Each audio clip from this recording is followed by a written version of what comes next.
was like, Daddy, why didn't you tell me? Why me? Why is this happening to me? Why was I born with this? I didn't ask for it. I didn't ask to be born. I was so sad, you know.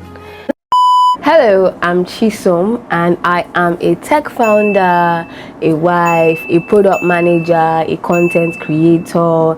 It really depends on the gathering that you find me. I am also a Christian.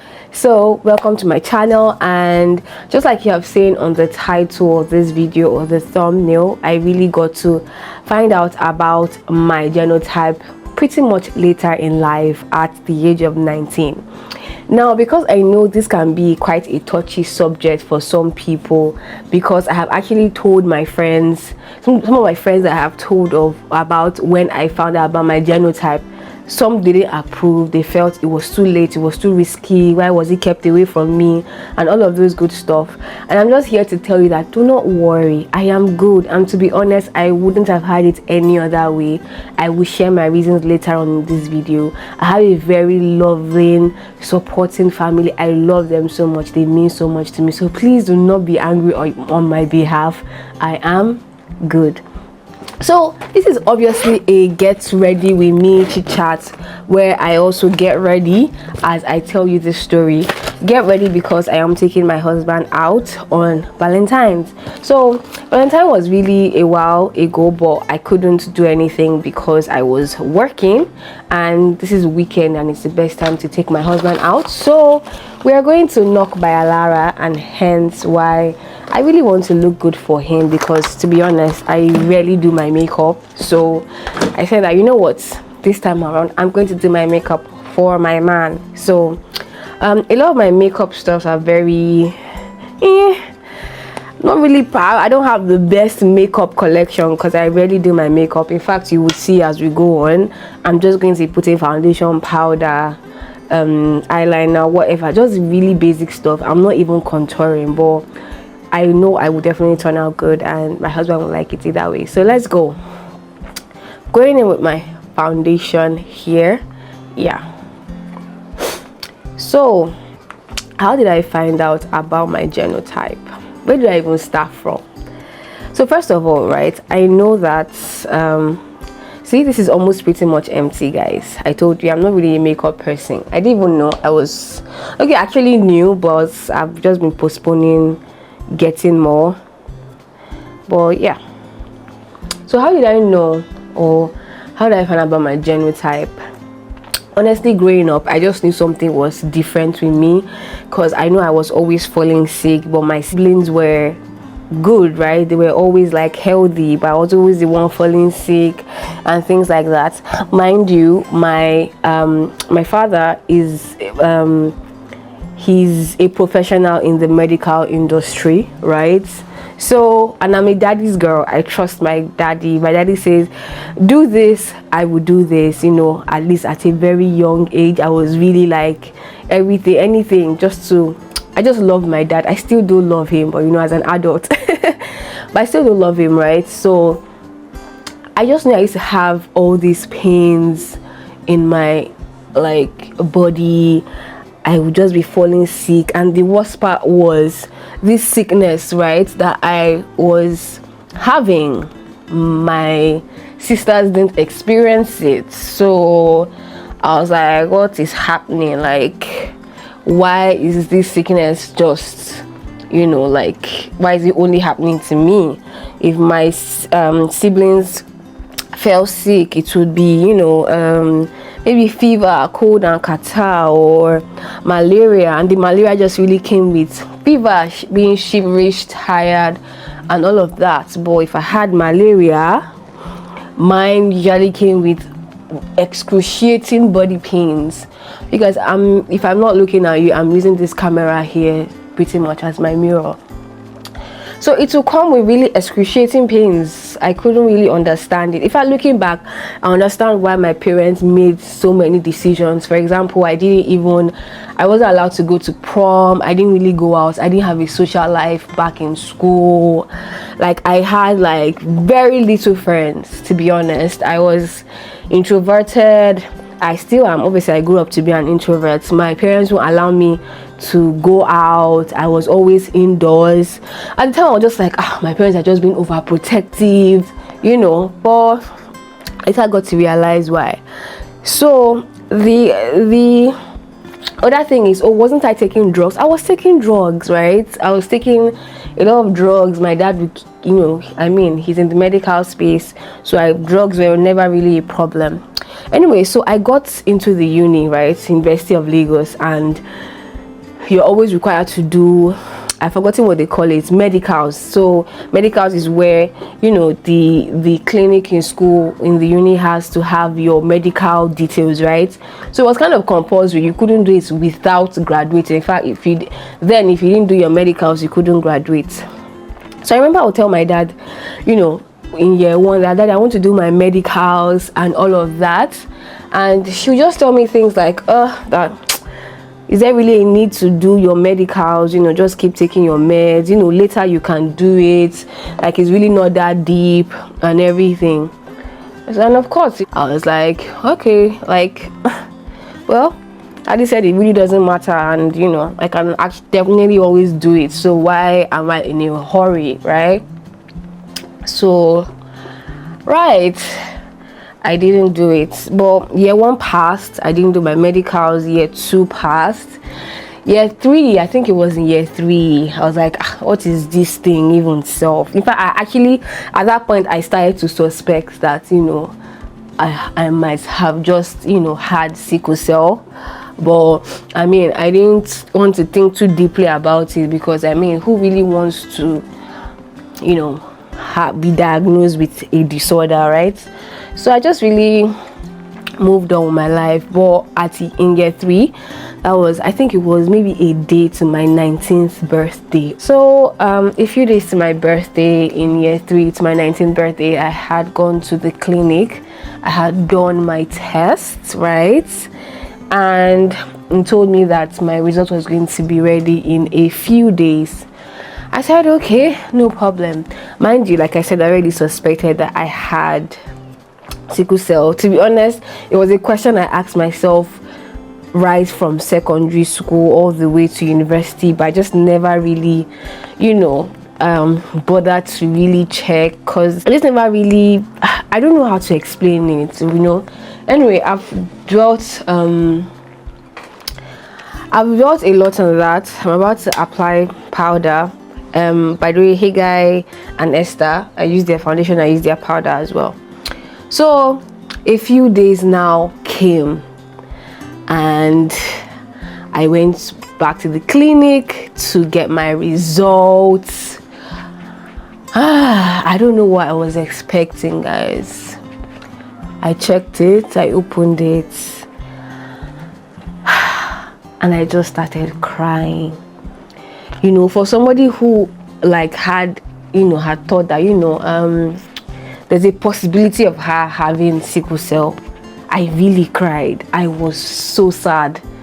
I cried. I called my best friend, because we're in the same class together. I said, oh my god, I just found out I had sickle cell. I was crying a lot. I really cried that day. Oh my god, one of the saddest days of my life. I was asking why. I was asking, oh god, why me? Why all this? So after I told my best friend about it. I called my dad. I'm a daddy's girl. I called my dad, and I was still crying. I was like, I think I even called my dad before I told my best friend. I can't even remember, right? It was years ago. I was like, Daddy, why didn't you tell me? Why me? Why is this happening to me? Why was I born with this? I didn't ask for it. I didn't ask to be born. I was so sad, So that same day, my dad came. He came to school that day, and he was just apologizing to me. He was telling me that he was really sorry, that he just kept apologizing and just saying he was really sorry. Told me a bit about about it, told me, everything I needed to know then, like, just why. It was so emotional, that day. I think it was actually on my birthday that this thing happened. Then, he took me out to dinner, we ate, he just reassured me and told me that he loved me, just told me things that doesn't make me a lesser person, kind of explained why he and my mom never actually told me about it, and it made a lot of sense. So why do I say so? I say so because growing up, I've always been very ambitious. Like, I've just always been someone that wants to take over the world. Even till now, like, I strongly believe that I am destined for greatness. How that's going to happen, I don't know. I just know I am destined for greatness. So I was that kind of person that I wanted to do many things. Like, in school, in secondary school, I would do a lot of lay reading, like reading in front of like everyone in school, newspaper, debates, going for conferences in another I remember one Abuja conference we went for. Like, I really just always went for it, right? And talking to my dad just made me realize that they didn't want a situation where I felt limited and I couldn't do things with my life. I couldn't dream big. I always feel like there's this thing over me where, I want to reach it, but I remember that, I have this disorder, so I can't do what I wanted to do. You guys, I studied mechanical engineering in school. And to be honest, I don't think if I knew about my genotype, at that time, I don't think I would have done mechanical engineering, to be honest. I don't think I would. So I really did a lot of things. In my year 2 or so, I joined the female football team, although I played just once, because after I played, I didn't know that I had like, sickle cell, but my heart was beating so fast after I played the first round or something. And like, I didn't like the way I was feeling, so I just said, nah, this football is definitely not for me, so I didn't play. So I've just always been that girl that went for it, right, in terms of ambition, goals, so it made sense to me. And to be honest with you, today I'm very grateful that I didn't get to know until when I found out. In fact, they initially wanted to tell me after I was done with university. They didn't just want anything to limit me. Guys, I've been my life in school, I had a business, I set up a business that made me good money. I was studying a course that like, was really tough. It was until now, right? Thankfully, I still have that mindset. Like, I don't look at this as, I can't be something in life, or I can't achieve my goals. Fine, I take into cognizance my health and the limitations, right? But I don't let it affect the dreams I have for myself, or the goal, Anyway, so that's how I found out, guys. And it turns out that when I started thinking about it, like, wait, how come they were able to hide my genotype from me all these years? And I realized that the drugs my dad used to give me, they never came with a pack. So usually when drugs will come with a pack, right? I'm trying to see if I can get a drug, but like this drug, right, it will come with a pack. So he would always remove that pack, so I don't see the name of the pack. There was one particular drug I used to take at the time. The name was on the bottle, but I never added one or two together. I just never thought. Honestly, like, sometimes I think and I'm like, these people, they really had me the first half. They really had me the first half that I didn't know this thing. But honestly, I really wouldn't have had it any other way. Like I said, when I found out about my genotype, a lot of things just started making sense in terms of how I would relate with people, why I was the way I was. Because like, when it comes to friendships and just rapport with people, I didn't have so many friends. Because obviously I grew up in a situation where in a setting where I wasn't really allowed to go out. You know, I was really indoors, and obviously, like, how many friends do you want to make when you're indoors, right? You go out to make friends, and my parents are really private people, so that automatically kind of transferred to me. Private person, like, if I'm talking to you, you wouldn't know about my genotype unless I tell you, or unless, you know, you find out, you were able to figure it out or by yourself or something.